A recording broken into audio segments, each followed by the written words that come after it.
विघ्नेन सुपथाराय अस्मान् विश्वानि देववायुनानि विद्वान् युयोधस्मज्जुहुराणमेनो भूयिष्ठां तेन मौक्तिं विधेम।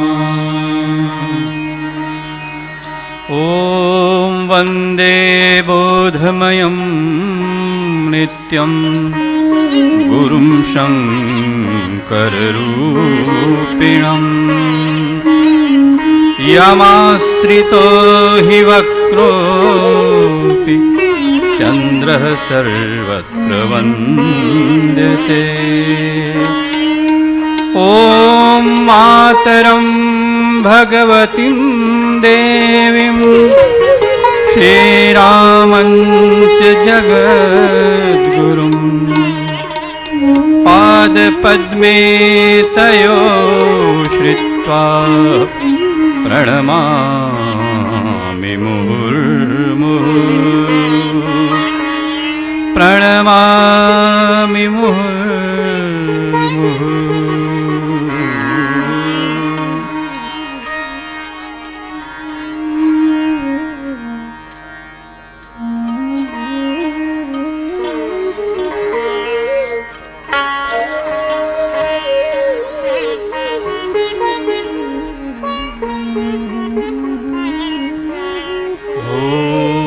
असंभवं संभवकर्तुमुद्यतं प्रचण्डझञ्झावितिरोधसक्षमं युगस्य निर्माणकृते समुद्यतं परं महाकालममुं नमाम्यहं परं महाकालममुं नमाम्यहम्।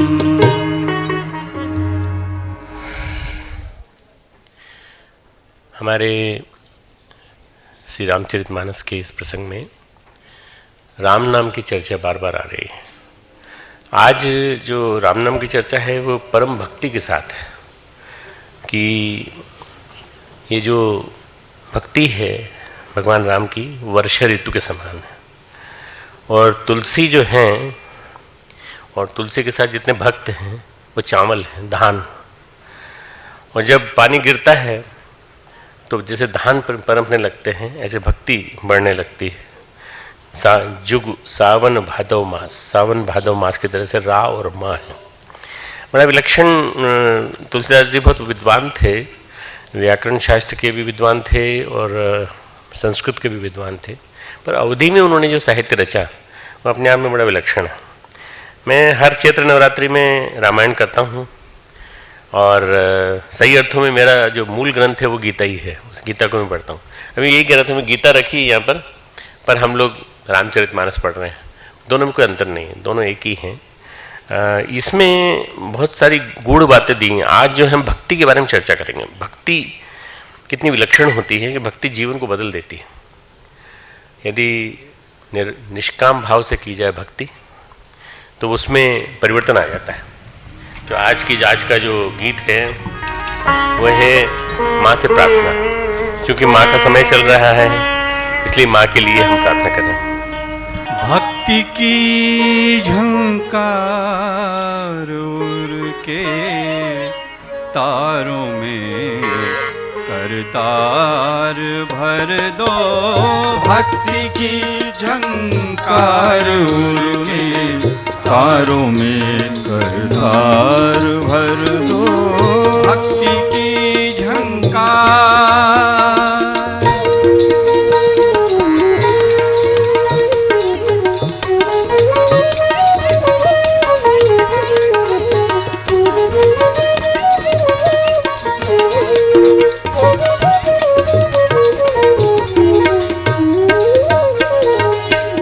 लौट जाए स्वार्थ कटुता द्वेष दंभ निराश होकर, लौट जाए स्वार्थ कटुता द्वेष दंभ निराश होकर, शून्य मेरे मन भवन में, शून्य मेरे मन भवन में, देव इतना प्यार भर दो, भक्ति की झंकार।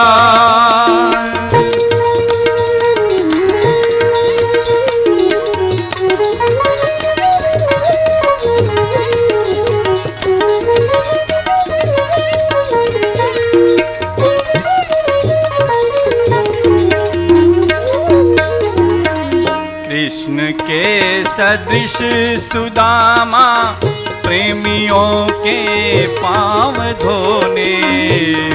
के सदृश सुदामा, प्रेमियों के पाँव धोने।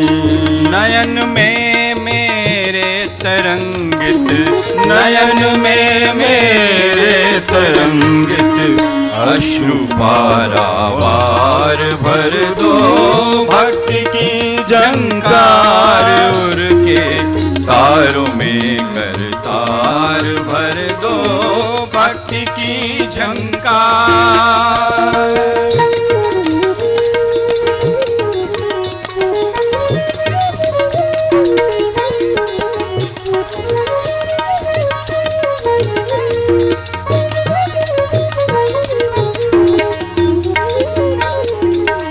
पीड़ितों को दूं सहारा और गिरतों को उठा लूं। पीड़ितों को दूं सहारा और गिरतों को उठा लूं। बाहुओं में शक्ति इतनी, बाहुओं में शक्ति इतनी, इस सर्वाधार भर दो, भक्ति की झंकार। उर के तारों में करतार भर दो, भक्ति की झंकार।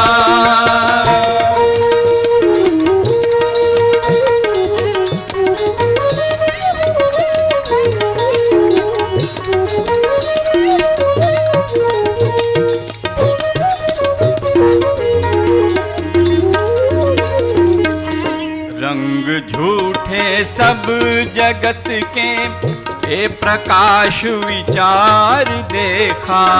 रंग झूठे सब जगत के, ये प्रकाश विचार देखा। क्षुद्र जीवन में सुगढ़ निज, क्षुद्र जीवन में सुगढ़ निज, रंग पर मोदार भर दो, भक्ति की झंकार। उर में तारों में करतार भर दो, भक्ति की झंकार। उर में तारों में करतार भर दो, भक्ति की झंकार।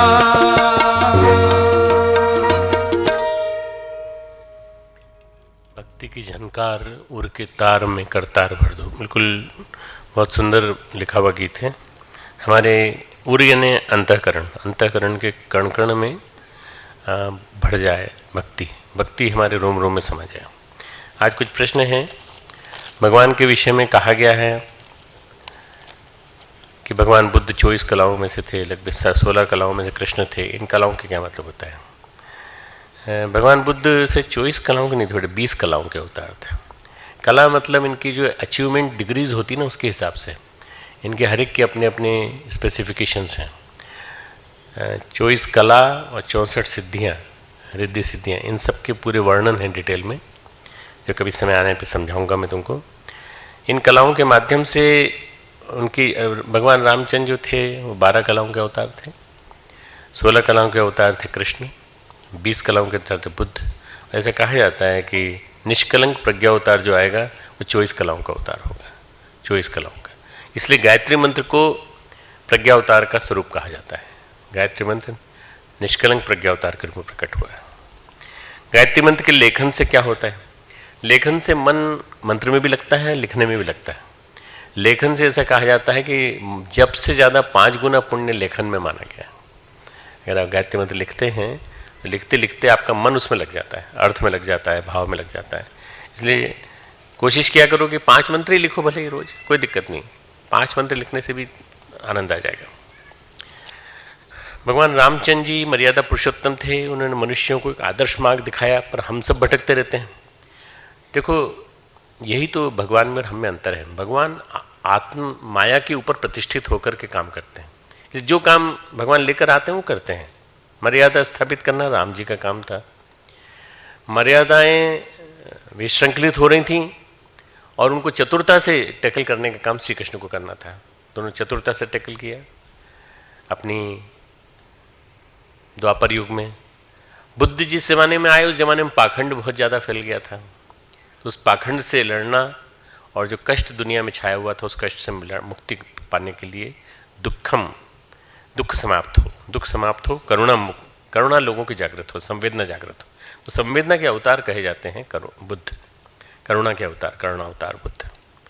ये जितने भी आते हैं सब उस काम के लिए आते हैं। हम लोग क्या हैं? हम लोग माया के नीचे हैं, इसलिए माया हमको व्याप्त हो जाती है। सत रज तम तीनों गुण हम हमारे अंदर बैठे हुए हैं। कभी तमोगुण बढ़ जाता है, कभी रजोगुण बढ़ जाता है। रजोगुण बढ़ाता है हमारी पाने की चाह, आकांक्षा, और तमोगुण बढ़ाता है भटकने की इच्छा। हम इधर उधर जाएंगे। जो कई बार लोग गड़बड़ा जाते हैं ना, वो क्यों भटक जाते हैं? तमोगुण के बढ़ने का कारण। तमोगुण और रजोगुण दोनों मिलकर के आदमी को एक प्रकार से विनाश की ओर ले जाने की कोशिश करते हैं। पर सतोगुण थोड़ा सा भी हो तो वो रोक देता है। इसलिए सद्बुद्धि कहा गया, सद्बुद्धि का यह अवधारणा।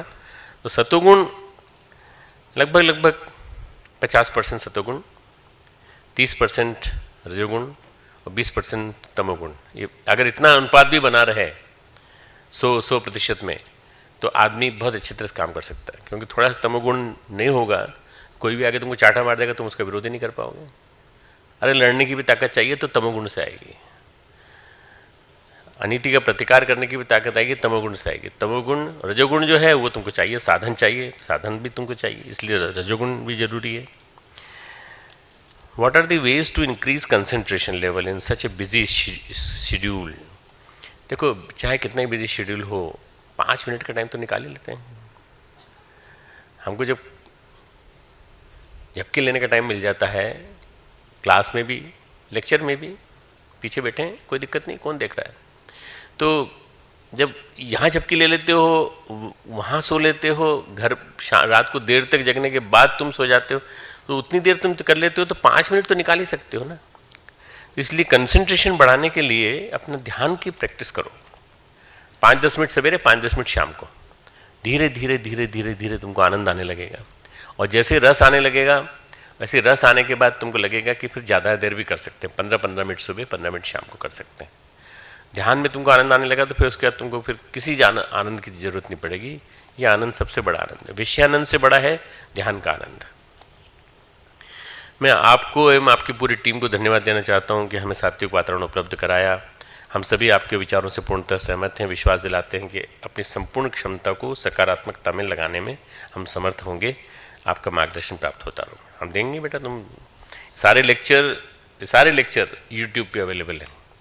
तुम केवल नाम टाइप करोगे मेरा, उससे मिल जाएगा, या awgp.org पे जाओगे, वो सारे लेक्चर मिल जाएंगे। पिछले 2003 से लेकर के अभी तक के सारे लेक्चर उपलब्ध हैं।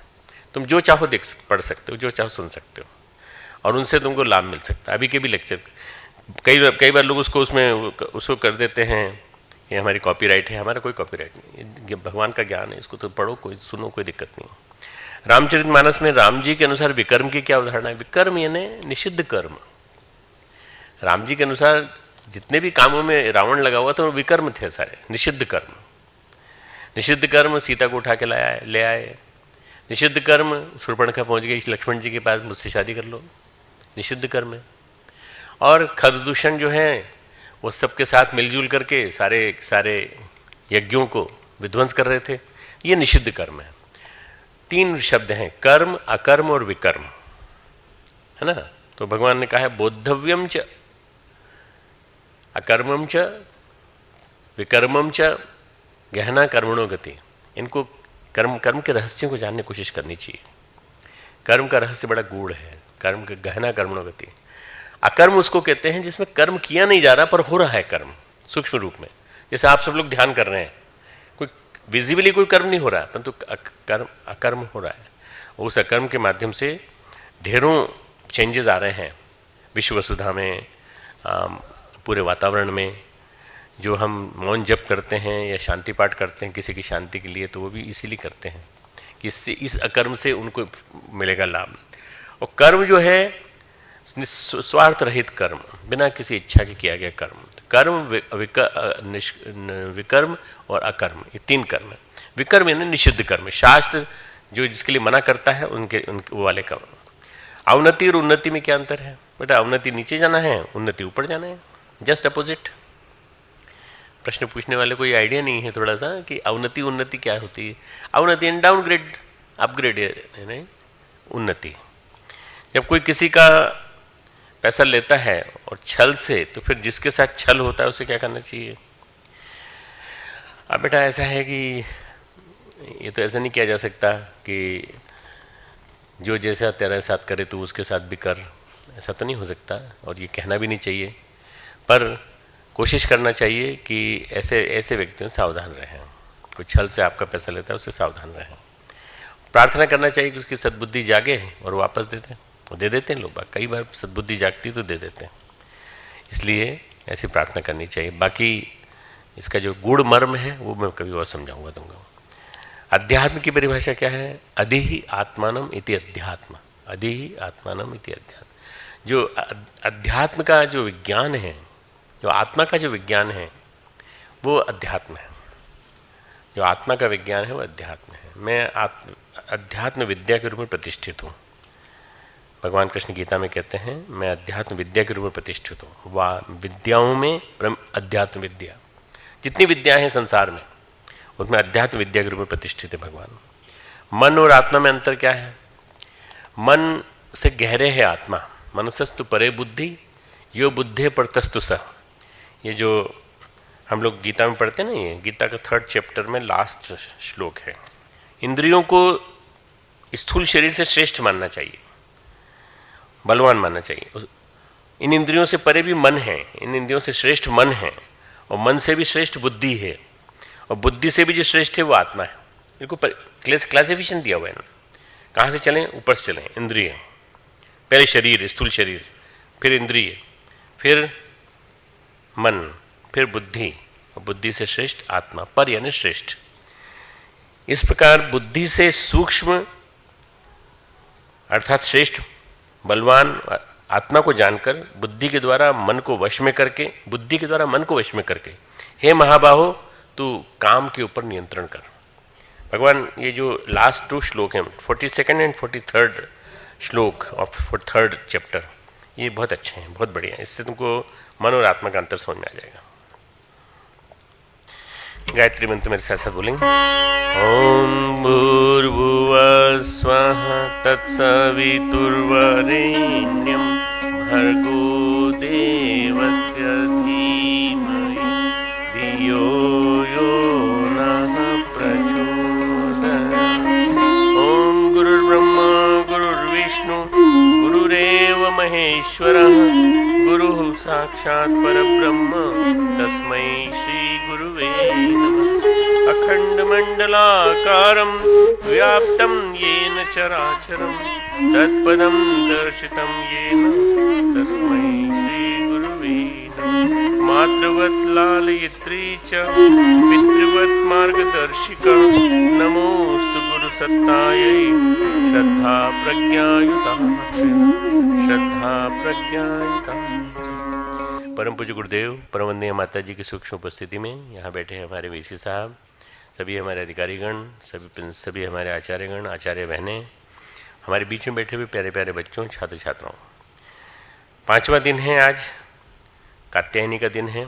कत ऋषि की पुत्री कात्यायनी के रूप में जन्म लेती पार्वती, और ये उनकी इच्छा थी कि वो आएँ, तो वो आती हैं इस रूप में, और पुत्री के रूप में आती हैं। माँ के रूप में भी आती हैं, पुत्री के रूप में भी आती हैं, और कुमारी के रूप में भी आती हैं पहली बार जब आती हैं। तो ऐसी मातृशक्ति, आदिशक्ति गायत्री, दुर्गा दोनों एक ही हैं। उनका हम आज स्मरण करते हैं, और इस भाव से स्मरण करते हैं कि उनकी कृपा हम पर बरसे। ऐसा कहते हैं कि कात्यायनी के माध्यम से कत ऋषि ने बहुत बड़ी सिद्धियां प्राप्त की थी, असुरों का वध किया था। और जो कात्यायनी की जो उपलब्धि है, सबसे बड़ी उपलब्धि है, वो है अपने जीवन में सही अर्थों में कहा जाए तो विभिन्न चीज़ों से वैराग्य, विभिन्न चीज़ों के प्रति वैराग्य। इसके बाद कल के दिन हमारी जो नेक्स्ट डे है 7वां 8वां 9वां, क्योंकि हम एक दिन आगे चल रहे हैं ना, 2 दिन, एक दिन 2 देवियाँ हो गई थी, तो अब कालरात्रि, सिद्धिदात्री और महागौरी, ये 3 आएंगी। तो इसके बाद कालरात्रि में सब कुछ समाप्त हो जाएगा, सब कुछ तमस नष्ट हो जाएगा। गोस्वामी जी कहते हैं वर्षा ऋतु रघुपति भगति, तुलसी साली सुदास, राम नाम बर बरन जुग, सावन भादव मास। ये 19वां दोहा है रामायण का, बड़ा सुंदर दोहा है, बहुत सुंदर दोहा है। गोस्वामी जी कहते हैं भगवान श्री राम की भक्ति वर्षा ऋतु है, और जो भक्तगण हैं, सेवकगण हैं, जो भगवान की भक्ति करने वाले हैं, वे धान है। धान किसको कहते हैं? चावल को कहते हैं ना। और राम नाम के 2 अक्षर जो हैं वो सावन भादों के महीने हैं। गोस्वामी जी ने यहाँ पर 4 बातें बड़ी अनोखे ढंग से समझाई हैं। वर्षा ऋतु, रघुपति भक्ति, साली सुदास यानी साली चावल, और राम नाम यानी जिसकी बात चल रही है। ऋतुएं 6 होती हैं, ग्रीष्म, वर्षा, शिशिर, शरद, हेमंत, वसंत, 6 ऋतुएं होती हैं। और 2 शब्द हैं जल और वायु, इन दोनों को मिला के शब्द बना है जलवायु। जल से वायु है और वायु से जल है। जलवायु शब्द 2 शब्दों से मिलकर बना है। जल और वायु दोनों तत्व ऐसे हैं जो मनुष्य जीवन के लिए बहुत महत्वपूर्ण हैं। न जल के बिना जीवन है और न वायु के बिना। इन दोनों का सघन संबंध है, जिससे जलवायु परिवर्तित होती है। आज वर्षा कम हो गई है इन दिनों, क्योंकि पिछले 10-12 साल से एक चक्र चल रहा था अल नीनो का इफेक्ट होने की वजह से मानसून समय पर नहीं आता, इसलिए वर्षा कम हो गई। और वर्षा कम होगी अगर तो पानी नहीं गिरेंगे, बरसेगा, मानसून नहीं आएगा। पानी नहीं गिरेगा तो धान नहीं पैदा होगा। जबकि बरसते हुए सावन में, बरसते हुए भादों में, गीले मिट्टी में, कीचड़ में खड़े होकर के धान रोपा जाता है। छत्तीसगढ़ के लोग इस बात को अच्छी तरह जानते हैं कि जिस तरह से धान का कटोरा कहते हैं उसको, कैसे वहाँ रोपा जाता है। तो अल नीनो असर जो है वो जा रहा है। अब ऐसा कहते हैं ला नीना आ रहा है, ला नीना। तो इस वर्ष ऐसा कहते हैं मानसून बहुत अच्छा है, इस वर्ष का मानसून मोर देन इनफ होगा, मोर देन सफिशिएंट। पर मैं इनकी भविष्यवाणी पे विश्वास नहीं करता, मैं इस पर विश्वास करता हूँ तुम जैसे कर्म करोगे वैसे तुमको फल मिलेगा। अगर अच्छे कर्म करोगे तो अच्छे फल मिलेगा, अच्छी ऋतु होगी। इसलिए हमारे कर्मों के ऊपर डिपेंड करता है। वर्षा से ऋतु चक्र प्रवाहित होता है, परिवर्तित होता है, घूमता है। वर्षा ऊपर से आने वाली, धरती, सूर्य, अंतरिक्ष, मेघ, बादल सबको जोड़ती है। धरती, सूर्य, अंतरिक्ष, बादल, मेघ सबको जोड़ती है। नीचे से धरती से अंतरिक्ष को जोड़ती है। संपर्क बनता है, सानिध्य बनता है। डायरेक्ट सीधे अंतरिक्ष से आती है वर्षा। संपर्क बनता है, सानिध्य बनता है। सूरज और धरती के सघन संबंध की बात सभी कहते हैं। एक मैगजीन है द ज्योग्राफिकल एरा, उसमें एक वैज्ञानिक लिख छपा था कि धरती में जो कुछ भी है वो सूरज की वजह से। आज हमारी धरती में जो कुछ मौजूद है सूरज की वजह, सूरज के विकिरण की वजह से। आपको एक बात मालूम होगी कि धरती सूरज का ही हिस्सा है। उससे एक टुकड़ा अलग हुआ, उससे सूरज बना। एक टुकड़ा अलग हुआ तो चंद्रमा बन गया। धरती के सारे क्रियाकलाप, सारे जीवन चक्र सूरज से प्रभावित होते हैं। हम लोग सूर्य से पूरी तरह से आत्मा से जुड़े हुए हैं। सूर्य आत्मा जगतस्थस्तु शश्च। सूर्य इस जगत की आत्मा है, हमारी आत्मा है सूर्य। सूर्य हमारे रोम रोम में कण कण में समाया हुआ है। इसलिए सूर्य को हम हमेशा बार बार स्मरण करते हैं। सूर्य सुबह आता है, उसको देख के हम प्रभावित हो जाते हैं। शाम को चला जाता है, हमारे क्रियाकलापों में स्लगिशनेस आ जाती है। इसी जीवन चक्र के लिए सारे जीवन चक्र हमारा जो है वो इसी से प्रभावित है।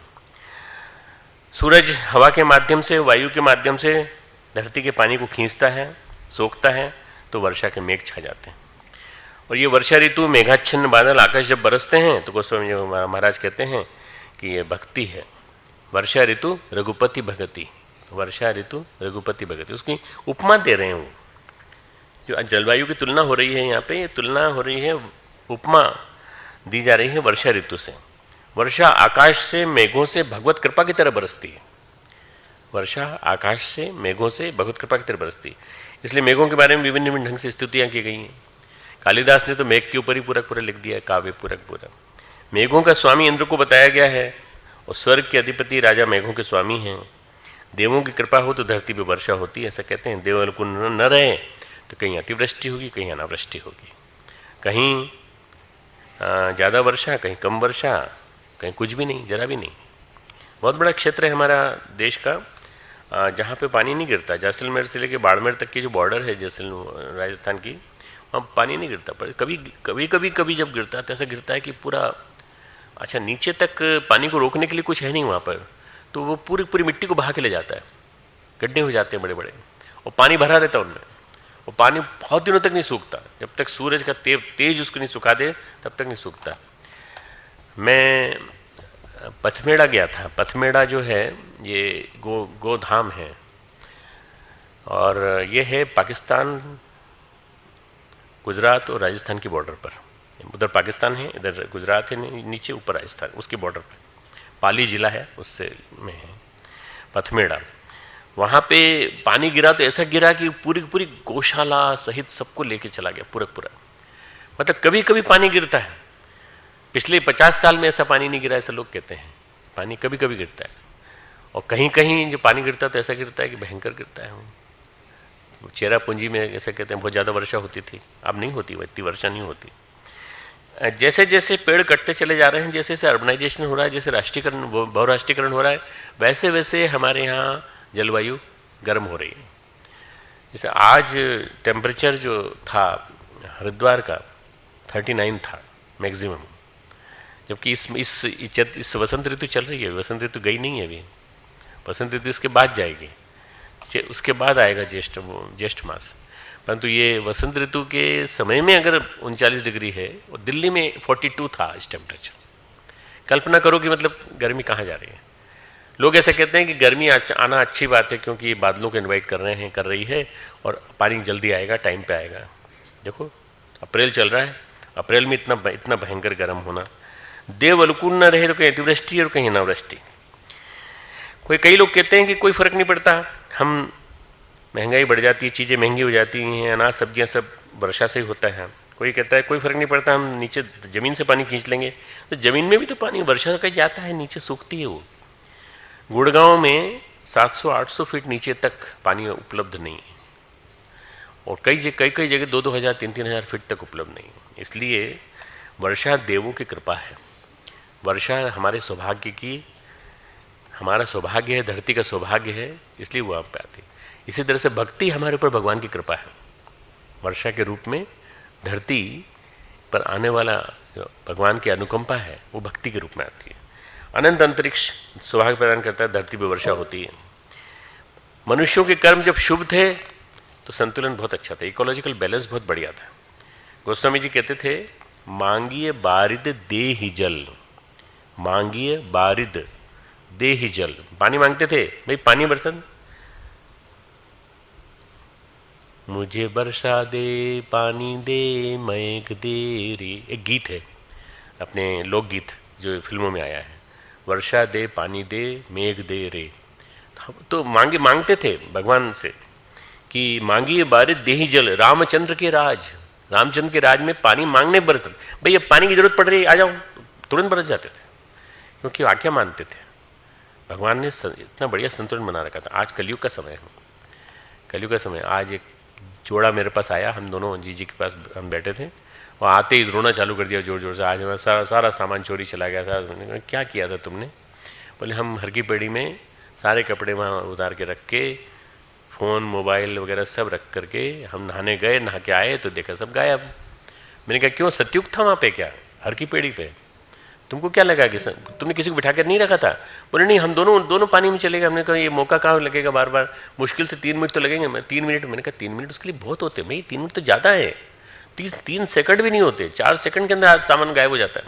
इसको दिया उसको दिया उसको दिया, इतने में तो बढ़ जाता है पूरा सामान। मैंने कहा तुमने समझ क्या रखा है? तो बोले हम सोचे थे कि शांति कुंज इतना अच्छा है, यहाँ कुछ भी नहीं है, हमने सामान रखा है, यहाँ कोई दिक्कत नहीं हुई। वहाँ तो मैंने कहा बेटा वो हर की पेड़ी है, वो हर की पेड़ी जैसी भी, और शांति कुंज में भी सावधान रहना। यहाँ भी ऐसा मत समझना कि यहाँ सब देवता बसते हैं, यहाँ भी ऐसे लोग आ जाते होंगे कृपा करके जो शायद बाहर सबक नहीं मिला हो तो यहाँ सबक दे दें तुमको, तुम सावधान रहना। ये क्या समझ रखा है तुमने? शुभ कर्म शुभ संयोगों के कारण वातावरण बनता है, वातावरण बनता है, पर्यावरण बनता है। पर्यावरण और वातावरण हम स्वयं बनाते हैं अपने शुभ कर्मों के माध्यम से। जीवन में बड़ा पुण्य होता है। भक्ति ऋतु है, वर्षा ऋतु रघुपति भगति, जीवन की ऋतु है भक्ति। हमारे जीवन की ऋतु है भक्ति, जैसे धरती की ऋतु है वर्षा, भक्ति की ऋतु आना आसान नहीं है। भक्ति की ऋतु हमारे अंदर आ जाए तो अंदर से आनंद आ जाए। कैसे आएगी? राम नाम से आएगी, राम नाम से आएगी। जीवन में अनेकों तरह के लौकिक सुख आते हैं, समृद्धि आती है, संपदाएं आती हैं, अनेकों तरह के संपदाएं आती हैं। भक्ति आ जाए थोड़ी मुश्किल है, भक्ति नहीं आ पाती, क्योंकि भक्ति का मतलब है डिजॉल्विंग द ईगो। भक्ति का मतलब है पहले तो अपना अहम समर्पित हो, स्व समर्पित हो, और स्व समर्पित हो नहीं पाता। उसके साथ साथ रुचि जगे, मन उठे, प्राणों में हिलोर आए, चेतना ऊर्ध्वगामी हो, तब भक्ति होती है। भक्ति के लिए 5 शर्तें जरूरी हैं।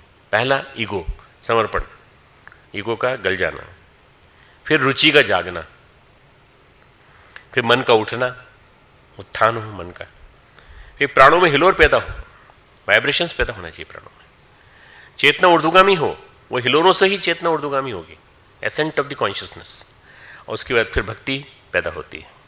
हमारी पुकार को, जन्म जन्मों की पुकार को जब भगवान सुनते हैं तो भक्ति आती है वर्षा ऋतु की तरह से, हमारे अनंत अनंत जीवन को परम सौभाग्य से भरती है। इसीलिए भक्ति, नारद कहते हैं अथातो भक्तिम व्याख्यास्यामः।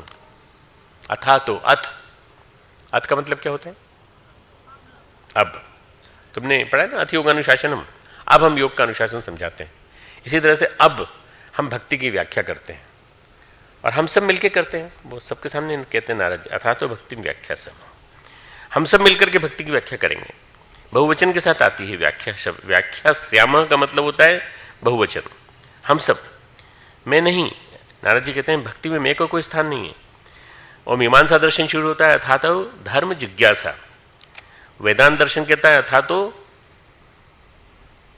अथातो ब्रह्म जिज्ञासा, अथातो धर्म जिज्ञासा मीमांसा दर्शन। और मीमांसा दर्शन को पूर्व मीमांसा कहा गया है, और वेदांत दर्शन को उत्तर मीमांसा कहा गया है।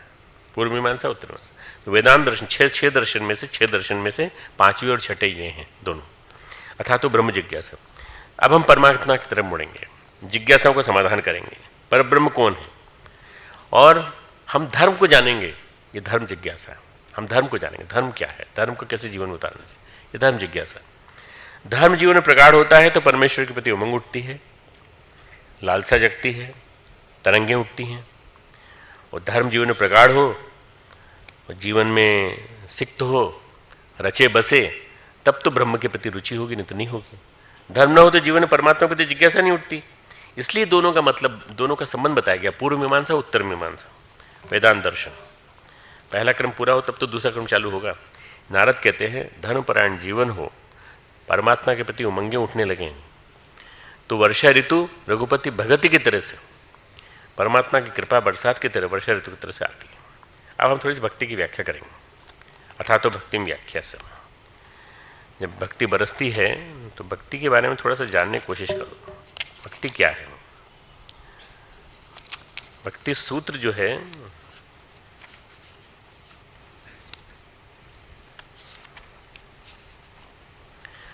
भक्ति सूत्र में पहला तो है अथातो भक्तिम व्याख्यास्यामः। तीसरा सूत्र है अमृत स्वरूपाच, अमृत स्वरूपा है। दूसरा सूत्र है सा तस्मिन परम विश्व परम प्रेम स्वरूपा, वो परम प्रेम से भरी पूरी है, सा तस्मिन परम प्रेम रूपा। तीसरा सूत्र है अमृत स्वरूपा च, और अमृत स्वरूप भी है। चौथा सूत्र है जो इसके बाद चलता है, यज ज्ञात्वा मत्तो भवति स्तब्धो भवति आत्मा रामो भवति। जिसको जानने के बाद आदमी उन्मत्त हो जाता है, स्तब्ध हो जाता है। अरे ये क्या हो गया, मेरे जीवन में चमत्कार आ गया, मेरे जीवन में बदलाव आ गया, तो भक्त बन गया। स्तब्ध भवति आत्मा रामो भवति। ये जो भक्ति है बड़ी विलक्षण है। सा तस्मिन् परम प्रेम रूप। भक्ति परम प्रेम रूप है। प्रेम तो हम जीवन में अनुभव करते हैं। प्रेम किसी भी चीज़ से हो जाता है। किताब से प्रेम हो गया तो किताब के कीड़े बन के पड़े रहते हैं, उसी में पढ़ते रहते हैं। लाइब्रेरी से प्रेम हो गया तो लाइब्रेरी के चक्कर काटते रहते हैं। कंप्यूटर से प्रेम हो गया तो कंप्यूटर से। आजकल लोगों को कंप्यूटर और इससे प्रेम हो गया पूरी तरह से, तो इसी के साथ लगे रहते हैं। सुबह से लेकर शाम तक इसी पे लगे हुए, 8 घंटे 10 घंटे इसी के साथ। प्रेम जीवन में बहुत महत्वपूर्ण स्थान रखता है। प्रेम होता है अगर सही तो जीवन में संतुलित होता है। जीवन संतुलित होता है हमारा, जीवन रस से भर जाता है। जब जीवन रस से भर जाए तो समझ लो तुम्हारा प्रेम सही है, सुख और संतोष से भर जाए। लेकिन परम प्रेम इस लोक में अनुभव नहीं होगा। भक्ति व्याख्या से हमें कहा गया कि परम प्रेम स्वरूपा सा तस्मिन् परम प्रेम स्वरूपा। परम प्रेम अलौकिक है।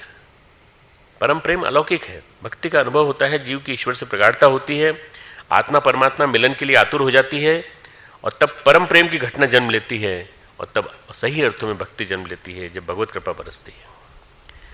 वर्षा ऋतु होती है तो जलवायु बदल जाती है, वातावरण बदल जाता है।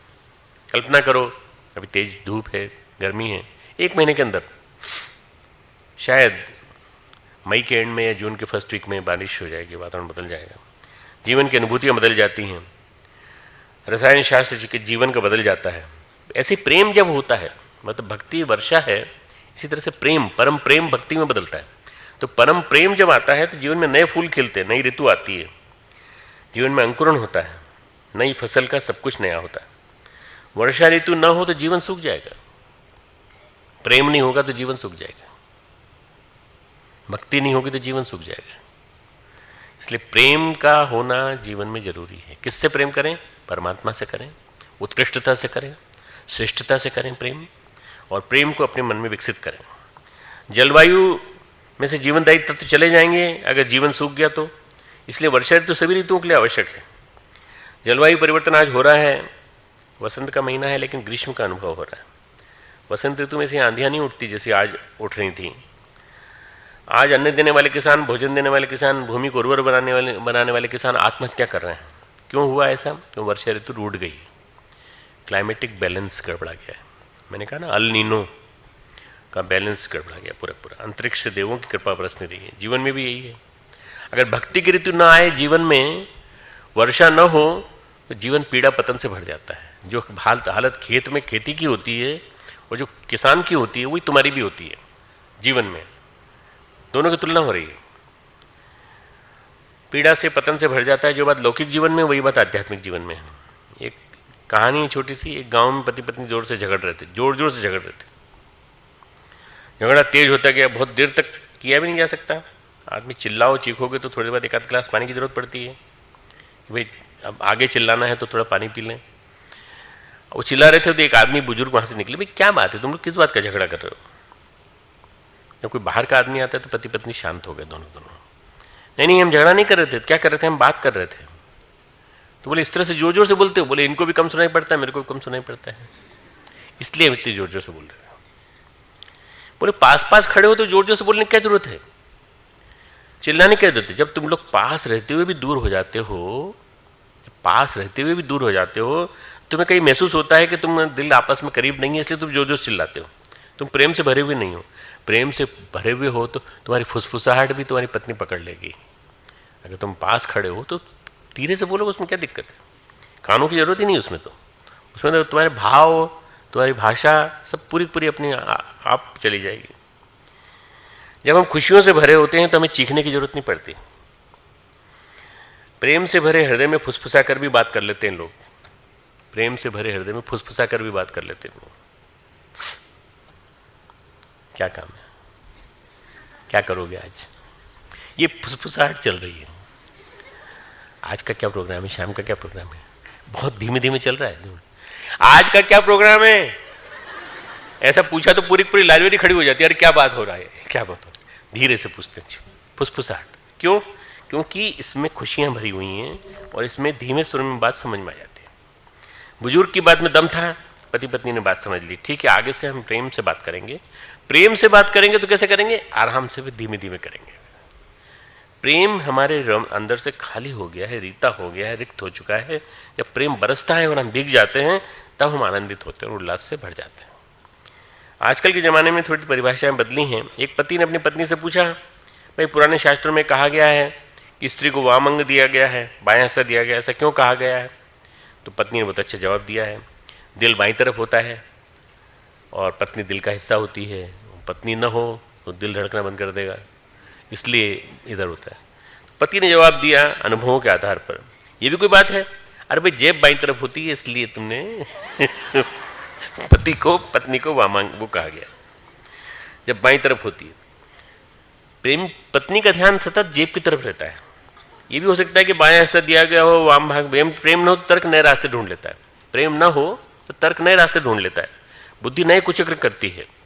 प्रेम हो, भक्ति हो तो संवाद के अवसर बनते हैं। जब तक ये चल रही है ना, व्हाट्सअप चल रही है आपस में एक दूसरे की लड़ाई, तब तक संवाद नहीं बनेगा। संवाद कब बनेगा? जब प्रेम होगा। प्रेम हो तो जीवन में संवाद है, प्रेम न हो तो विवाद है। प्रेम हो तो जीवन में संवाद है, प्रेम न हो तो हर पल विवाद है। वर्षा ऋतु रघुपति भगति, जीवन में प्रेम वर्षा ऋतु की तरह होता है। मैं बार बार ये वाक्य लाऊंगा, जीवन में प्रेम वर्षा ऋतु की तरह से होता है, सींचता है, अभिमंत्रित करता है, अभिसंचित करता है। जीवन के सारे सद्गुण हमारे संवेदना से आते हैं, पैदा होते हैं। जैसे कि वर्षा ऋतु हो, धरती पे क्या होता है? नमी हो जाती है ना, और जितनी फसलें हैं वो सारी फसलें पैदा होने लगती हैं, सारे बीज अंकुरित हो जाते हैं, सारे पौधे, सारे वृक्ष पुष्पित हो जाते हैं। थोड़ी देर 2 घंटे भी पानी गिर जाए तो आप पूरे को पूरी प्रकृति में देखो तो चेंज आ जाता है, पूरा परिवर्तित हो जाता है। ऐसा नहीं कि सारे फल वर्षा ऋतु में ही होते हैं, शरद में भी होते हैं फल, ग्रीष्म में भी होते हैं। लेकिन देखो इस साल देखो आम में बोर आए पर आंधी आई, बरसात नहीं हुई थी ना, तो आम के बोरों में प्राण नहीं है। इस साल आम खूब फलाए है, बरसात हुई थी ना, इसलिए हम ऐसा कहते हैं बार बार। ऋतु चक्र का प्रवर्तन है वर्षा ऋतु, ऋतु चक्र का प्रवर्तन है वर्षा। धरती पर जीवन का अंकुरण है वर्षा ऋतु। जीवन में भी यही है, प्रेम का विसिंचन।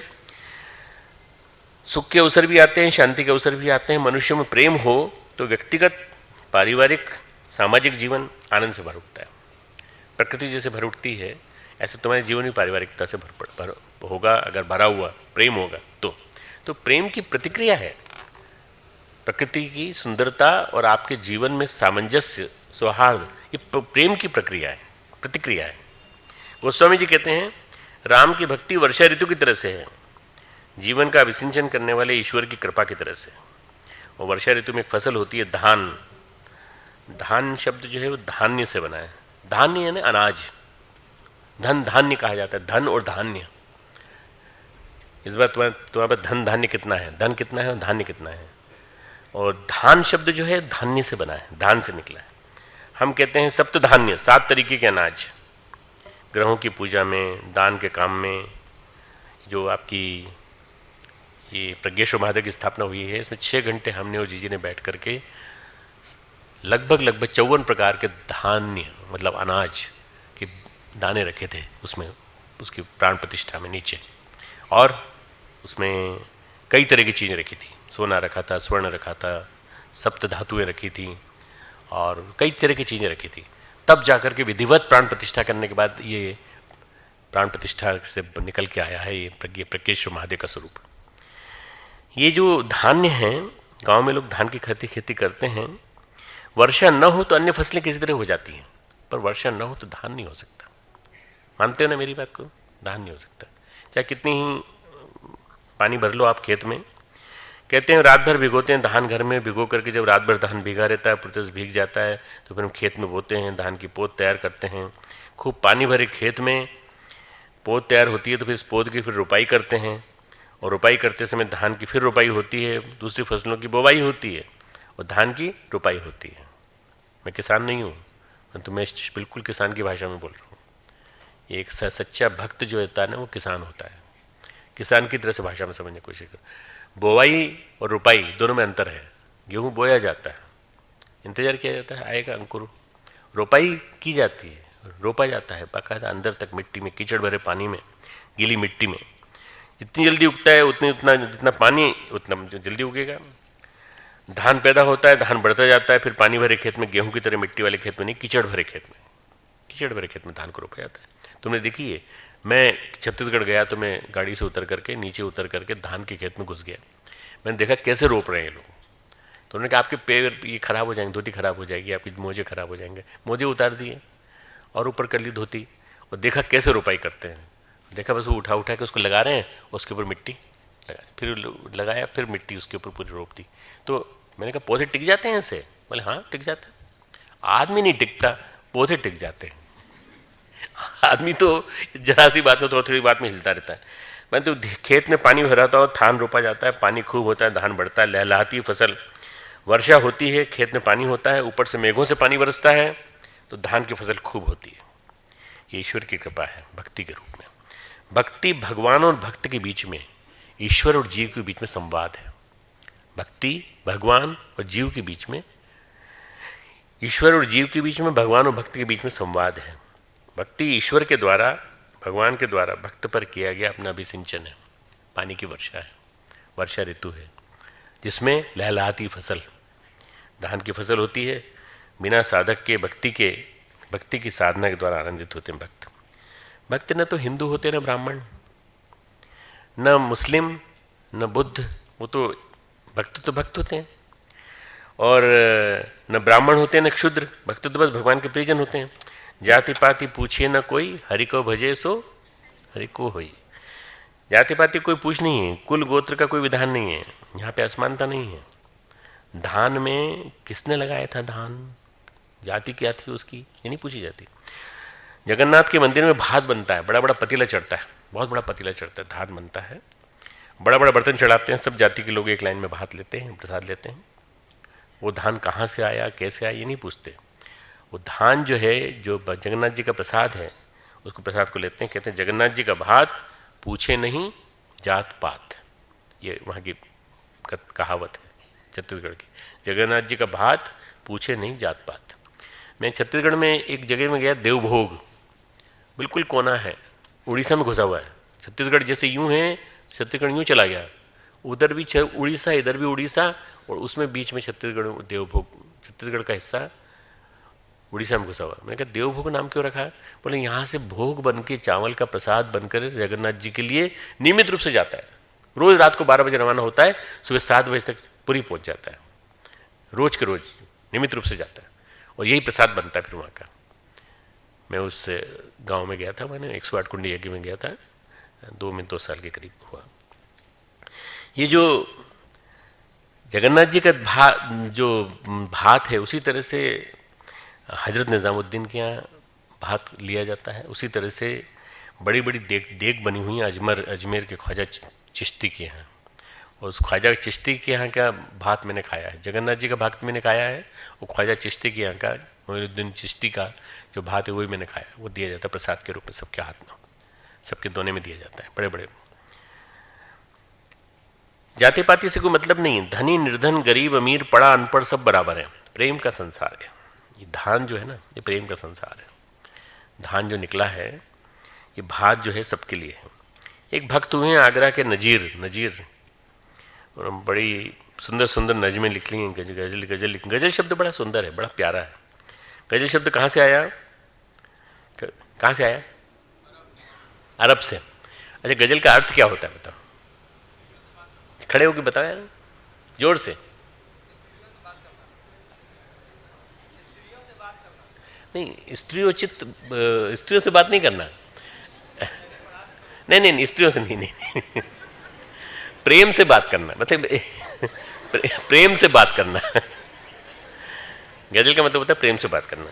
देखो, दुष्यंत कुमार ने गजल लिखी है, ब्रह्मांड के ऊपर गजल लिखी गई है, तो वहां पे कहाँ स्त्री आ गई यार, वहाँ ब्रह्मांड में? नहीं, तुमने पढ़ा होगा, हो सकता है कि तुमको पढ़ाया गया हो। दिल को छूने वाली बातें जिसमें होती हैं वो गज़ल में होती हैं। गज़ल सूफियों का कलाम है, भगवान के प्रेम से उपजा है, ईश्वर के प्रेम। जैसे भक्ति आती है ना, और जैसे धान आ जाता है, उसी तरह से गज़ल भी आ जाती है।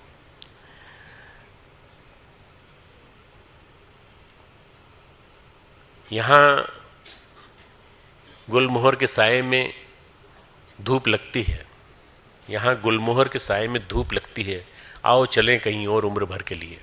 दुष्यंत कुमार की ये गज़ल है, बड़ी फेमस है, आओ चलें कहीं और उम्र भर के लिए। हमारे वो बैठे हैं क्या स्वामी जी, यदि बैठे हैं? हाँ, आओ चलें कहीं और उम्र भर के लिए। ये दुष्यंत कुमार ने कहा है। दुष्यंत कुमार ने बड़ी सुंदर सुंदर गजलें लिखी हैं। बहुत जल्दी उम्र में चले गए वो, परंतु उन्होंने बहुत जो लिखा है बहुत सुंदर लिखा है। ईश्वरीय प्रेम का एक गीत है, भक्ति का गीत आपके लिए समर्पित, सुनिए। हमन है इश्क मस्ताना, हमन को बेकरारी क्या, हमारा राम है हम में, हमन को इंतजारी क्या। मतलब हमारा राम हमारे अंदर है, हमको इंतजार की क्या जरूरत है? हमको इंतजार करें बाहर के राम का, हमारे अंदर है, क्योंकि हमने उसको इश्क कर रखा है, हमने उसको प्यार कर रखा है। हमारा प्रेम बहुत प्यारा है, हमारा इश्क बहुत प्यारा है, ऐसा प्यारा इश्क है कि हमारी कोई बेकरारी नहीं है। इश्क में बेकरारी होती है, इश्क में बेकरारी होती है, मिलने की त्वरा होती है बहुत ज़्यादा, वियोग की पीड़ा गहरी होती है। लेकिन जब भक्त और भगवान मिलते हैं, भक्त की पहचान भगवान से होती है, पहचान भगवान भक्त की पहचान कर लेता है कि सही है, अपने हृदय में भगवान मिल जाते हैं, तो फिर इंतजार की क्या जरूरत? इंतजार की क्या जरूरत है? इश्क में इंतजारी है, बेकसी है, पर इसमें नहीं है। फिर इंतजार करने की बात नहीं रहती, मस्ती में चूर रहता है भक्त, जो है मस्ती में चूर रहता है, हमेशा मस्त। लाहिड़ी महाशय युग पुरुष कहलाते हैं, श्यामाचरण लाहिड़ी बंगला भूमि के बड़े साधक हुए हैं, महान योगी। बनारस में रहते थे, वाराणसी में रहते थे। अद्भुत नगरी है, भगवान शिव की नगरी, तांत्रिकों की नगरी। और महाअवतार बाबा के शिष्य थे। महाअवतार बाबा बड़े विलक्षण बाबा हुए हैं, ज्ञानगंज के, वो उनके शिष्य हुए हैं। सबका धाम है शिव धाम। श्यामाचंद लाहिड़ी एक सवेरे जा रहे थे, रात भर साधना की थी उन्होंने किसी भक्त के यहाँ। जा रहे थे तो उनके पैर इधर पड़ रहे थे, इधर पड़ रहे थे। किसी ने कहा, बंगाली बाबू कुछ ज़्यादा पी लिए क्या? उन्होंने कहा, अपनी डायरी में लिखते हैं कि आज प्रेम का नशा, आज भक्ति का नशा इतना ज़्यादा हो गया कि कुछ समझ में नहीं आया। लोगों ने मुझे पिया हुआ समझ लिया, जबकि मैं तो अंदर से बाहर तक पिया ही हुआ हूँ, पूरी तरह से पिया। पिया के संग मिला हुआ हूँ मैं, पिया के संग। मेरे परमात्मा मेरे पिया हैं। ये प्रेम का अनुभव है, भक्ति का अनुभव है। गोस्वामी जी कहते हैं किसी फसल के लिए पानी ज़्यादा हो सकता है, उसमें फसलें डूब गई, धान प्राय डूबता नहीं है। जितना पानी बरसता उतना कम, खेत में जितना पानी भरा उतना आनंद। बाकी कोई फसल हो तो फसल सड़ जाएगी। गेहूं के खेत में पानी ज़्यादा हो जाए तो बहुत दिनों तक भरा रहे तो गेहूं सड़ जाएगा, पर धान के खेत में पानी भरा रहे तो धान नहीं सड़ेगा। ऐसे धान बनने की कोशिश करना चाहिए, जो भक्ति के रस में डूबे रहे पर कभी सड़े नहीं, कभी माया व्याप्त न होने पाए, कभी माया हमको प्रभावित न कर दे। धान तो बहुत ज़्यादा पानी वाली फसल है। तो भगवान कहते हैं भक्तगण कौन है? साली सुदास। साली यानी चावल, सुदास यानी सुंदर दास। सुंदर दास ऐसे दास नहीं है, जैसे फालतू के दास नहीं है, कुदास नहीं है। भक्तगण धान की तरह हैं, मेघ जितना बरसते उतना आनंदित होते हैं, प्रेम जितना बरसता उतना पुलकित होते हैं। वो भूखे रह सकते हैं, प्यासा रह सकते हैं, लेकिन प्रेम के बिना नहीं रह सकते, भक्ति के बिना नहीं रह सकते। भक्तों में कोई भेद नहीं रहता कि अमुक जाति का है या अमुक जाति का है। कर्मकांड में भेद होता है, पूछते हैं अनुष्ठान करना है तो नाम बताओ, गोत्र बताओ। संकल्प में नाम की जरूरत पड़ती है, गोत्र की जरूरत पड़ती है। भक्त का तो एक ही गोत्र है, भगवान का गोत्र। भक्त का एक ही कुल है, भक्तों का कुल। एक कुल एक गोत्र, बस।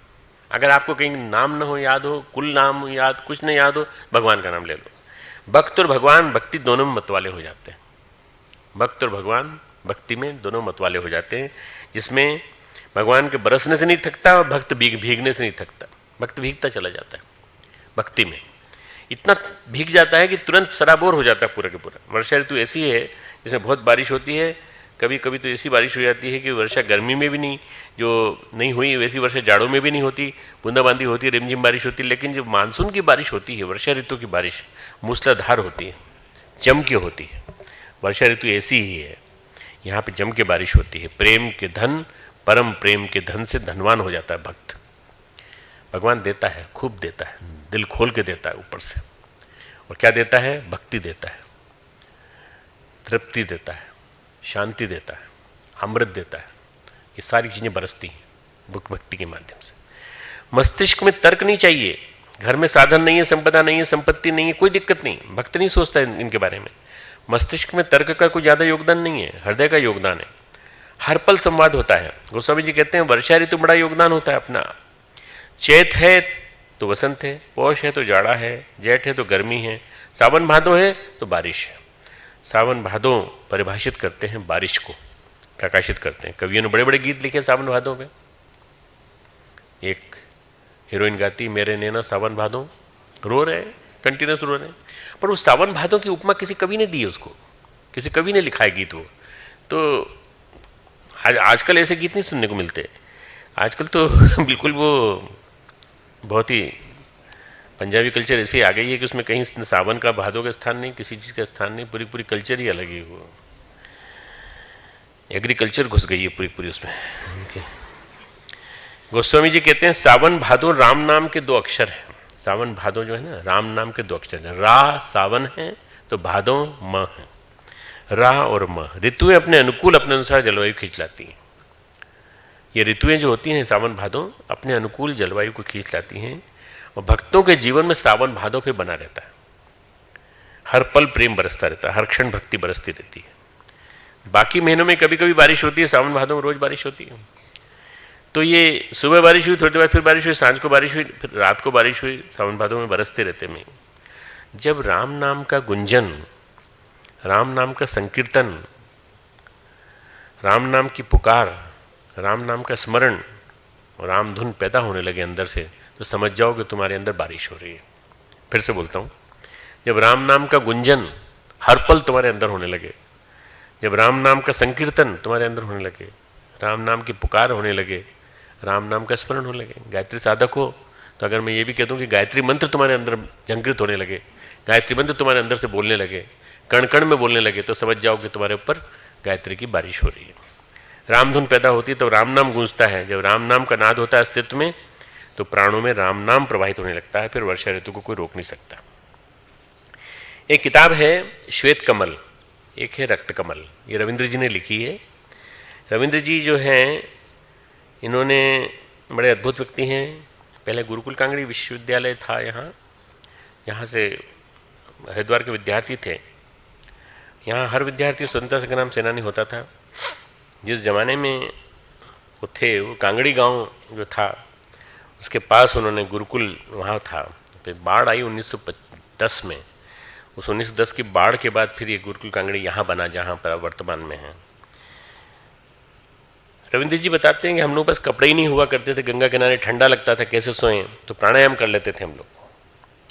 फिर प्राणायाम कर लिया तो ठंड चली जाती थी, बार बार प्राणायाम कर लेते थे। और प्राणायाम करते थे तो शरीर में मोटापा भी नहीं चढ़ता था, आराम से स्वस्थ बने रहते थे। और फिर हमारे जो गुरुकुल के कुलाधिपति थे, आपको मालूम होगा, श्रद्धानंद जी ने अपने बेटे को वहीं पढ़ाया था। उन्होंने कहा मेरा बेटा यहीं पढ़ेगा। हमारा इंद्र वाचस्पति, इंद्रदेव वाचस्पति, अपने बेटे को उन्होंने वहीं पढ़ाया हमारे विश्वविद्यालय। महात्मा गांधी बहुत प्रभावित थे। महात्मा गांधी गुरुकुल कांगड़ी में आए थे, और महात्मा गांधी को ऐसा कहा जाता है कि उनको महात्मा की उपाधि श्रद्धानंद जी ने दी थी। पहले श्रद्धानंद ने उनको महात्मा कहा, फिर सारे देश ने कहा। तो श्वेत कमल और रक्त कमल 2 किताबें लिखी उन्होंने, 2 किताबें लिखी। क्या प्रभाव पड़ता है पौधों की पुकार का, क्या प्रभाव पड़ता है आपके अंदर अगर धान खिल गए तो सावन भादों आ जाएगा, बरस जाएगा। मरुस्थल प्रदेश में एक बार किताब में लिखा है, मरुद्यान होते हैं जहाँ, वहाँ रेगिस्तान और नकलिस्तान भी होते हैं। अरब देशों में ऐसे स्थान हैं जहाँ पर उसको, जहाँ पर उगाए जा सकते थे पेड़, थोड़ी नमी थी, वहाँ उनको पेड़ों को लगाया गया। पर किसी ने देवदार के 8-10 पेड़ लगा दिए, देवदार के 8-10 पेड़ लगा दिए। अब वो आश्चर्य की बात क्या हुई कि वो अंकुरित हुआ, पकड़ ली उसने जड़, नीचे तक चले गए सारे के सारे। अब वहाँ क्या हुआ, पहली बार जिंदगी में, पहली बार माँ के सामने की बात है 1971-72 की, कि बर्फ़ पड़ी। पहली बार रेगिस्तान में बर्फ़ पड़ी। क्यों बर्फ़ क्यों पड़ी, कोई बता सकता है मुझे? तो देवदारों ने बातचीत की होगी मौसम वालों से कि भाई हमको जरूरत पड़ रही है बर्फ़ की, कि कैसे हुआ होगा, सोचो कैसे हुआ होगा। ये बहुत सूक्ष्म है। ये बोलो बेटा, वो वहाँ नहीं रह सकता, रेगिस्तान में पनप ही नहीं सकता। तो देवदारों ने कहा, वृक्षों ने प्रकृति को पुकारा कि हमको कहाँ लाकर बिठा दिया, हमारे लिए वातावरण ही नहीं है, हमें तो वातावरण चाहिए। प्रकृति ने वृक्षों की पुकार सुनी और बर्फबारी हुई और बर्फ गिरी। ये बिल्कुल विलक्षण घटना है, प्रकृति की विलक्षण घटना है। मतलब ये है कि वृक्षों में भी वही प्राण है जो हमारे अंदर है, वृक्षों में वही प्राण है जो हमारे अंदर है। जैसे हम पुकारते हैं भगवान को, जैसे हम पुकारते हैं प्रकृति को, ऐसे वही पुकारते हैं। प्रकृति पुकार सुनती है, पुकारते पुकारते वातावरण बनता है, पुकारते पुकारते तरंग उठती है, लहरें उठती हैं। राम नाम में वो पुकार है। जब राम नाम उमकता है, राम नाम गूंजता है, राम नाम प्राणों में बसता है, तो सावन भादों की घटाएं छाने लगती हैं। जैसे ही आपने राम नाम को बरसाना चालू किया ना, राम सावन भादों है, राम रावण रा सावन है तो माँ भादों है। राम नाम प्राणों में बसता है, सावन भादों घटाएं छाने लगती हैं, आकाश मेघाच्छन्न होने लगता है, बूंदाबांदी नहीं भक्ति की मूसलाधार बारिश होने लगती है, ईश्वर का प्रेम बरसने लगता है। और नारद कहते हैं सा तस्मिन् परम प्रेम स्वरूपा, वो भक्ति जो है परम प्रेम का स्वरूप होती है। यश ज्ञात्वा, जिसको जानने के बाद आदमी उन्मत्त हो जाता है, मत्तो भवति, स्तब्धो भवति, स्तब्ध हो जाता है, स्टंड, STUNNED, स्टंड हो जाता है, स्तब्ध। और आत्मा रामो भवति, परमात्मा के साथ विलीन हो जाता है, एकाकार हो जाता है, आत्मा राम भवति। नारद कहते हैं सा तस्मिन् परम प्रेम स्वरूपा, जो भक्ति प्रेम रूप नहीं है वो परम प्रेम रूप है। भक्ति जो है वो परम प्रेम रूप है। मानवीय प्रेम से कहीं ज़्यादा प्रगाढ़ता है इस प्रेम में, कहीं ज़्यादा पावनता है इस प्रेम में। अद्भुत है, भक्ति में सारी अलौकिकताएं हैं, सारे आश्चर्य। भक्ति में सब कुछ छिपा पड़ा है। भक्ति में मीरा की भक्ति कितनी विलक्षण थी कि मीरा ने कहा कि देखो ये कितना मेरे को सब तंग किए जा रहे हैं, मुझे एकाकार कर लो अपने आप में। कृष्ण की मूर्ति में एकाकार हो गई, चली गई।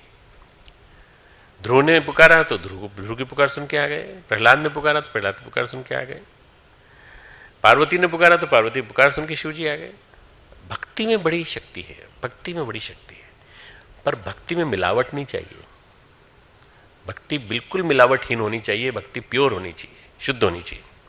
भक्तगण, हमारे जो भक्तगण हैं वो कौन है? धान की आषाढ़ में बुवाई होती है, जब खूब मेघ बरस जाते हैं तब खूब बढ़ते धान के खेतों में खूब बालियाँ लगने लगती हैं और कुंवार में धान की फसल कट जाती है।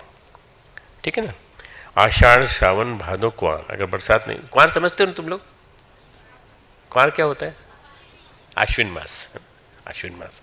बरसात नहीं है तो धान की फसल नहीं है, बरसात है तो कुंवार में फसल कटेगी। गोस्वामी जी कहते हैं भक्तगण धान की तरह हैं। भक्ति के बिना, सावन भादों के बिना उनका जीवन नहीं है। भक्तगण साधक जो हैं उस धान की तरह हैं। भक्ति के बिना, सावन भादों के बिना उनका जीवन नहीं है। सावन भादों के महीने के बिना जीवन ही नहीं है। राम नाम के बिना रह नहीं सकते। राम नाम होगा तो रहेंगे, नहीं तो नहीं रहेंगे। भक्त है तो राम नाम है, और धान है तो पुकारेंगे। राम की पुकार उठेगी और आकाश में मेघ छा जाएंगे। भक्ति बरसेगी जरूर। भक्त होंगे तो भगवान नाम होगा, भगवान नाम होगा तो भक्ति होगी, और भक्ति होगी तो हम सब एक दूसरे के साथ मिलजुल करके हम पारस्परिक एक सामंजस्य वाला वातावरण बनाएंगे, जिसको आध्यात्मिक साम्राज्य कहेंगे। वर्षा ऋतु, धान की फसल, सावन भादों के महीने। 3 चीज़ें बताई मैंने। वर्षा ऋतु, सावन भादों के महीने और धान की फसल। एक दूसरे के बिना नहीं रह सकते, तीनों बड़े साथ साथ हैं। अगर ऐसा है तो जीवन धान्य से परिपूर्ण। आशीर्वाद दिया जाता है कभी कभी साधु महात्माओं के द्वारा, धन धान्य से भरे पूरे रहो, धन धान्य से भरे पूरे रहो। धन धान्य ये सब सौभाग्य से मिलता है और आशीर्वाद से मिलता है। सभी को कुछ न कुछ मांगना पड़ता है। भगवान के मंदिर में, भगवान के दरवाजे में आकर सब खड़े हो जाते हैं, पुकारते हैं, मनोकामना की बात करते हैं। मन में कामनाएं उठती हैं, मन में मनोकामनाएं उठती हैं, ढेर सारी मनोकामनाएं उठती हैं। लेकिन भक्त के मन में कामनाएं नहीं उठती। भक्त कामना को विसर्जित कर देता है परमात्मा के चरणों में। कहते हैं जो आपको ठीक लगती है वो दो। भक्त के पास जब भगवान पहुंचता है तो पूछता है कि आपके लिए क्या करें प्रभु? भक्तराज आपके लिए क्या करें, आपको क्या दे डालें? तो भक्त बोलता है, भगवान कहते हैं देकर भी करता मन दे दूं कुछ और तुझे, सुबह दूं शाम दूं तुझे आठों याम दूं। देकर भी करता मन दे दूं तुझे, सुबह दूं शाम दूं आठों याम दूं। शबरी कितना इंतजार करती रही, बूढ़ी हो गई, युवा लड़की थी, भागी थी जब 13 साल की थी, और 13 साल की उम्र से जब उसने वध देखा था अपने पिता के, कुल उसकी थी, शेड्यूल ट्राइब की थी, और जब उसने वहाँ देखा था कि मेरा विवाह होने वाला है, इसके लिए जानवरों को काटा जा रहा है, उसको देख करके भाग गई।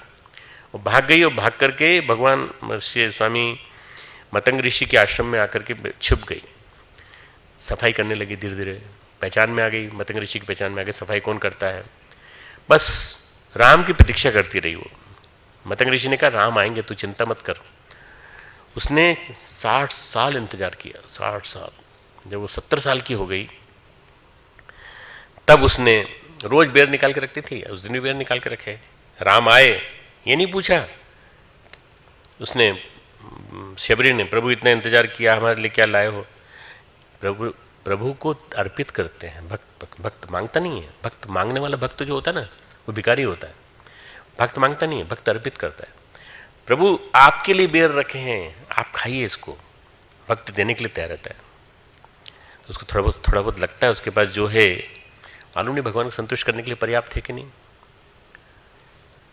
केले के छिलके विदुर की पत्नी कृष्ण भगवान को खिलाती हैं। और गीत सुना होगा तूने, सबसे ऊंची प्रेम सगाई, दुर्योधन को मेवो त्यागो और साग विदुर घर खाई। साग विदुर घर खाई, साग यानी केले के छिलके खाए, निकाल केले के छिलके खाए उन्होंने, सब्जी खाई। सब्जी भी नहीं, वो तो छिलके थे पूरे पूरे, क्योंकि वो खिलाती नहीं। ऐसे ही ये भी झूठे बेर करते जा रही थी, और जो मीठे थे वो खिलाती जाती थी। दोनों के दोनों भक्ति की चरम पराकाष्ठा में। भगवान के नाम में ही भक्त के प्राण बसते हैं। भक्त कभी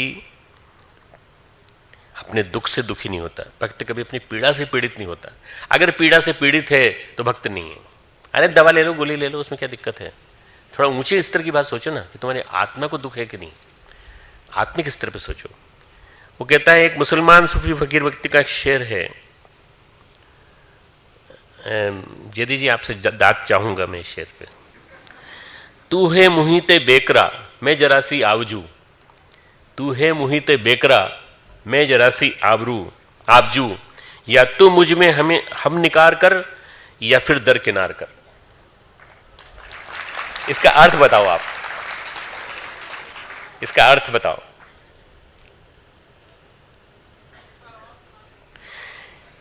तू है मुहीते बेकरा मैं जरा सी आबजू, या तू मुझे हम किनार कर या फिर दरकिनार कर। अब मैं आपको बताता हूं, देखो तू तो महासागर है प्रभु, इसका मतलब है तू तो महासागर है प्रभु, और मैं तो जरा सी नदी, छोटा सा जल स्रोत। तू है बहुत बड़ा, इतना बड़ा सागर, और मैं जरा सी नदी। या तो मुझे मिटा दे या मिला ले मेरे को अपने में, या तो मुझे मिटा दे, प्रवाह आ जाए पूरा मिटा दे, समाप्त कर दे, या मुझे मिला ले। मिटना है उसको, वो अपना अस्तित्व नहीं रखना चाहता, अपने को समाप्त करना चाहता है, विसर्जित करना चाहता है। तू है मुहित बेकरा, तेरा कोई किनारा नहीं, बेकिनारा है तू, और मेरा तो छोटा सा अस्तित्व है। मैं जरा सी आबजू, मैंने आब यानी जल। या तो तू मुझे हम किनार कर या मुझे दरकिनार कर, या मिटा दे या मुझे मिला ले। ये पुकार होती है भक्ति की, और ये पुकार राम नाम के श्वासों के साथ, राम नाम में घुले प्राणों के साथ ऊपर बढ़ती। एसेंट एक्चुअली चेतना को उर्दूवीकरण जो है ना, इसके माध्यम से होने लगता है। चेतना बढ़ने लगती, ऊंची उठने लगती है राम नाम के साथ। राम नाम के साथ प्राणों की पीड़ा भगवान को पुकारती है, और पुकार अनसुनी नहीं होती। ईसा ने कहा है, knock the door and the door will open. Knock the door, अरे भगवान का दरवाजा खटखटाओ ना, किसने मना कर रखा है भाई। हमारे यहाँ आओगे आप रात में तो हमारे यहाँ दरवाजा नहीं खटखटा सकते। मान लिया कि तुम हमारे नहीं आ सकते, भगवान के यहाँ जा सकते हो। 24 घंटे भगवान का दरवाजा खुला हुआ है। भगवान का दरवाजा बंद है तो कोई बात नहीं, knock the door and the door will open. दरवाजा खटखटाओ, दरवाजा खुलेगा। उन्होंने, ईसा ने अपना अनुभव कहा है, सावन भादों की घटाएं छाई, इसकी पुकार हुई, बरसात हुई तो बूंदाबांदी नहीं होती, फिर रिमझिम होती है नहीं, वो भी नहीं होती। फिर क्या होती है, मूसलाधार बारिश होती है भक्ति की। भगवान का प्रेम अभिसिंचन, परम प्रेम प्रकट होने लगा, प्रगाढ़ होने लगा, प्रेम वृष्टि होने लगी। तीनों का बड़ा सुखद संयोग है राम नाम। तीनों का आधार क्या है, राम नाम। सारे असंभव काम संभव होने लगते हैं। सारे आश्चर्य साकार होने लगते हैं। इसलिए गोस्वामी जी कहते हैं वर्षा ऋतु रघुपति भगति तुलसी साली सुदास राम नाम बर बरंजुग सावन भादव मास। ये 2 अक्षर राम नाम के हैं। सावन भादव मास, राम और माँ ये महीने हैं 2। भक्त का जीवन है, भगवान की प्रेम वृष्टि है। भगवान करे हमारे जीवन में भी से सावन भादव मास आ जाए तो आनंद आ जाए। सावन भादव के ऊपर बहुत गीत हैं। तुम लोग बताना मत, ऐसे मत ओरली मत बताना मुझे, परंतु मुझे तुम लिख के देना। तुम सावन भादव के ऊपर कोई गीत तुमने अगर सुने हो तुम्हें वो ला के देना, फिर अपन उसको भक्ति के साथ जोड़ेंगे उसको। आज ध्यान के बदले में आज गीत गाएंगे शिवनारायण जी सबसे ऊंची प्रेम से आपको दे तो साथ दे दूंगा।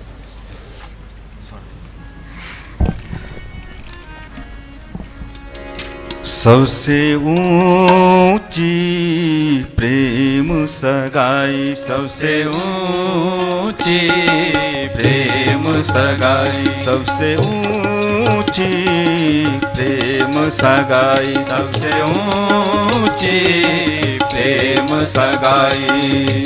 दुर्योधन को मेवा त्यागो, दुर्योधन को मेवा त्यागो, दुर्योधन को मेवा त्यागो, दुर्योधन को मेवा त्यागो। साग विदुर घर खाइए, सबसे ऊंची प्रेम सगाई, सबसे ऊंची प्रेम सगाई। झूठे फल सबरी के खाए, झूठे फल सबरी के खाए, बहुविध प्रेम लगाई, सबसे ऊंची प्रेम सगाई, सबसे ऊंची प्रेम सगाई। प्रेम के बस अर्जुन रथ हाक्यो, प्रेम के बस अर्जुन रथ हाक्यो, भूल गए ठकुराई, सबसे ऊंची प्रेम सगाई, सबसे ऊंची प्रेम सगाई, सबसे ऊंची प्रेम सगाई, सबसे ऊंची प्रेम सगाई। में थे तो अर्जुन का रथ भी हाँक लिया उन्होंने। अर्जुन ने कहा मेरा हका रथ आपको चलाना पड़ेगा। भगवान भक्त के बस में होते हैं। भक्त बड़ा होता है कि भगवान बड़ा होता है? भक्त बड़ा होता है। भक्त बड़ा होता है क्यों? क्योंकि उसने हमने सब कुछ भगवान को दे दिया। तो भक्त भगवान को खरीद लेता है। मैंने गिरधर लीनो मोल, लियो तराजू तोल। कोई कहे सस्तो, कोई कहे महंगो, पर मैंने नहीं किया मोल, मैंने तो खरीद लिया उसको, भगवान को। भगवान को खरीदा जा सकता है। भगवान यानी श्रेष्ठता, श्रेष्ठता अपने जीवन में लाई जा सकती है, उसके लायक बने तो। ठीक है, आरती करेंगे। चलो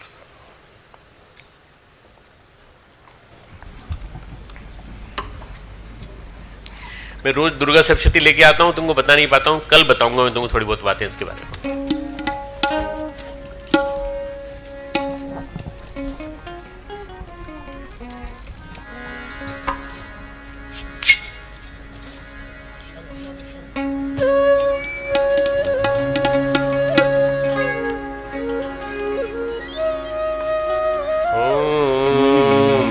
ब्रह्म वेदान्तविदो वदन्ति परं प्रधानं पुरुषं तथान्ये विश्वोद्गते कारणमीश्वरं वा तस्मै नमो विघ्नविनाशनाय।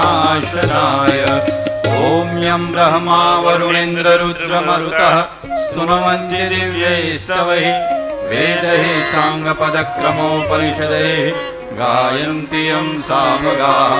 ध्यानावस्थितगतेन मनसा पश्यन्ति यं योगिनो यस्यान्तं न विदुः देवाय तस्मै नमः, देवाय तस्मै।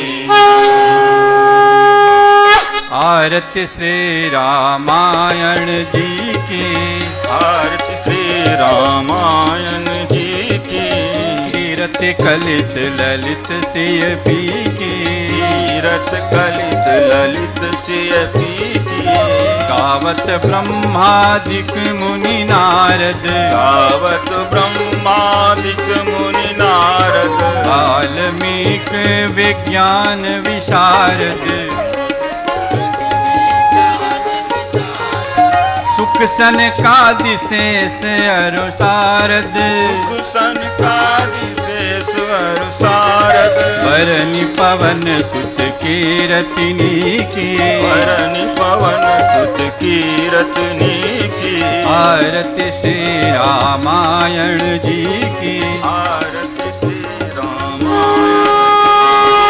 गावत वेद पुराण अष्टदश, गावत वेद पुराण अष्टदश, नवों शास्त्र सब ग्रंथन को रस, सौ शास्त्र सब ग्रंथन को रस, मुनि जन धन संतन को सर्वस, मुनि जन धन संतन को सर्वस, सार अंश सम्मत सब ही की, सार अंश सम्मत सब ही के, आरती श्री रामायण जी की, आरती श्री रामायण जी के, गावत संतत शंभु भवानी, गावत संगत शंभु भवानी, अरुघट संभव मुनि विज्ञानी, अरुघट संभव मुनि विज्ञानी, व्यास आदि कवि बैज बखानी, व्यास आदि कवि बरद